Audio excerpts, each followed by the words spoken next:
your forecast first. Sponsored by Matex Heating, Cooling, and Plumbing.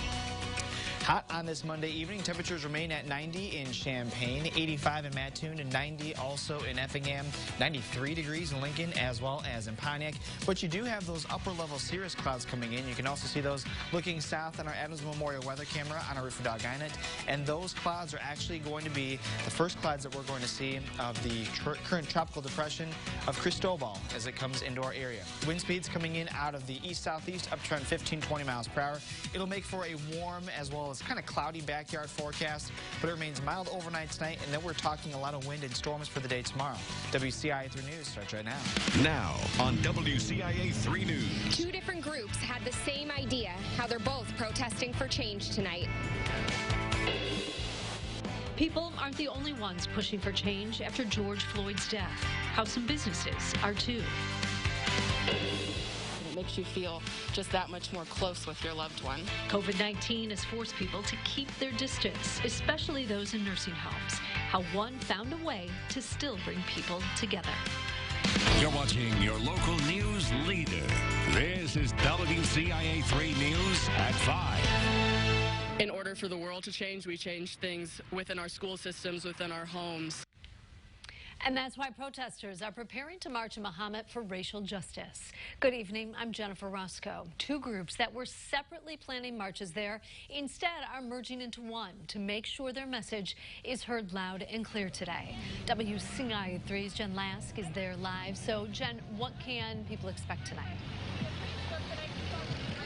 Well, Jennifer, tonight people can expect both speeches and a walk. They're getting set up right now for this, but when it begins at 5:30, at least 10 different people will be speaking about their experiences here growing up in Mahomet, and Police Chief Metzler will also be one of the speakers. Now, after those speeches end, the group will be walking from the administrative building over to the police station, where they then plan to take a knee for 8 minutes and 46 seconds, signifying the amount of time the Minneapolis officer kept his knee on George Floyd's neck. I spoke with 19-year-old Savannah Matthews and her mom about what they want people to take away from this moment. It's more going to be, at least for me, my experiences growing up, and then kind of a call to action thing at the end. But I just really want it to be put out there, the effects that it has on everyone. I can't put into words how proud I am of her. It is very brave in the world we live in today to speak out, but that's exactly what we need to do. And we will be hearing from Savannah later. Now, as for her mom, Michelle, she says it's also important for people to recognize not just systemic racism, but also the implicit bias that people may develop without even realizing it. Now, they plan to end tonight's event with ideas for people to move forward from the speech to confronting racism in their everyday lives. Live in Mahomet, Jen Lask, WCIA 3, your local news leader. For that, Governor Pritzker wants insurance companies to rush payments to business owners whose companies were damaged by looting. The Illinois Department of Insurance says looting should be considered a catastrophic event, and the claims should be expedited, regardless of the size of the company. The department also says insurance companies should err on the side of policyholders who couldn't make full premium payments after the state shut down. One man has been arrested for his connection in a shooting in Decatur that left a woman hurt. It happened at the corner of East Garfield and Railroad Avenues Saturday night underneath the Garfield overpass. A woman was found unresponsive and taken to the hospital. Police arrested Levansky Folks. They say it was for his connection that led to the shooting, not the shooting itself. Police are still investigating. No word on the victim's condition. And police need your help identifying two burglary suspects out of Champaign County. It happened at Colonial Liquors in Rantoul May 31st. A window was broken out, and security video showed several people entering through the opening and taking items. If you recognize any of them, call Crime Stoppers, the number there on your screen. The former Minneapolis police officer facing murder charges for the death of George Floyd was in court for the first time today. Derek Chauvin's lawyers didn't contest his bail being raised to $1 million. It went up last week from $500,000 after he was charged with second-degree murder. He'll be back in court at the end of the month. Police won't be part of one Pride Parade this year. Each year, Uniting Pride in Champaign holds a parade downtown.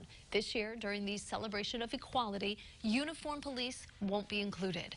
The group cited several incidents of police brutality or overreach, including Floyd's death and locally the arrest of Aaliyah Lewis in Urbana as reasons to sever ties. We've told you about events in the capital city bringing in thousands to support the Black Lives Matter movement. But demonstrators and community leaders are not the only ones calling for change. WCIA3's Gabrielle Franklin explains how businesses are getting involved too. Here in Springfield, not only have demonstrations been well attended and diverse, but community members are supporting the message behind the movement. Grab a Java has messages referencing everyday activities that Black people have been arrested or killed while doing in recent years.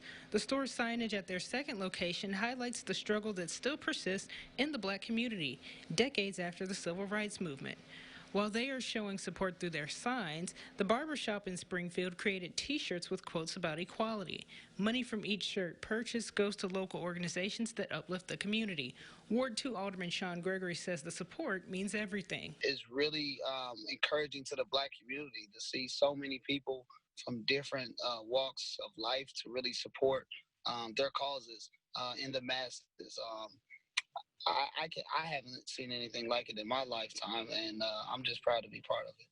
Demonstrators we spoke to say that it's been encouraging and surprising at the same time to see the overwhelming support that they've received from the community. Reporting in Springfield, I'm Gabrielle Franklin.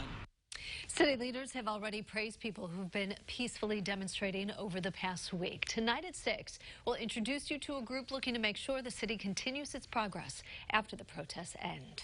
The mayor of Lincoln is calling it quits. Seth Goodman announced his resignation on social media Friday. He noted the job became too much to handle, and he also owns a real estate company. The city says they haven't decided yet on how to move forward. We have his full statement on our website. Just go to WCIA.com. Looking now at the latest COVID-19 numbers across the state. 658 new cases were announced today. That brings the state's total to more than 128,000. 23 people have died within the last 24 hours. The death toll is now nearly 6,000. Outdoor seating is the only option for diners during the pandemic, but the question is what happens if it starts to rain? Not every patio is able to put up a tent to keep out the bad weather.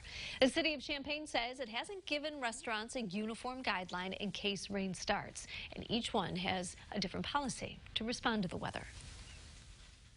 The fact that you can't go inside right now makes a difference. Before, if it started raining, there was a good chance you could be accommodated inside, and that's just not the case. So everybody that's thinking of going out should certainly be aware of the weather, what the weather conditions are calling for throughout the entire time they'll be out. Some restaurants in downtown Champaign have said they will close up shop at the first sight of rain, even if it doesn't last very long. Champaign has told them they can let people inside, though, if there is a thunderstorm or tornado warning. Some places are still slowly reopening, but one school has already opened its doors to students. Plus, visiting someone at the nursing home these days usually means talking through a window, but not here.